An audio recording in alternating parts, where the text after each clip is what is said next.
Pemirsa, sebuah bangunan villa yang disebut merupakan milik warga negara asing WNA asal Swiss di Desa Seraya Barat, Karangasem ludes terbakar pada Senin 3 Juni 2024.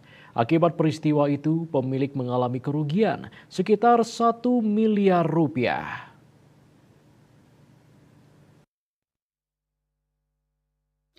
Karyawan villa Inyoman Maris Arsana menuturkan ketika kejadian villa dalam keadaan kosong.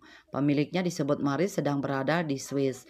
Ia mengatakan kejadian tersebut membuat seluruh bangunan dan barang yang ada di dalam villa hangus terbakar. Kepala Dinas Pemadam Kebakaran dan Penyelamatan Damkartan Kabupaten Karangasem, Imade Agus Budiase mengatakan untuk memadamkan api pihaknya mengerahkan sebanyak 10 orang personel dengan 4 unit armada damkar. Penyebab kebakaran diperkirakan akibat korsleting listrik. Untuk kerugiannya kurang lebih sekitar 1 miliar rupiah.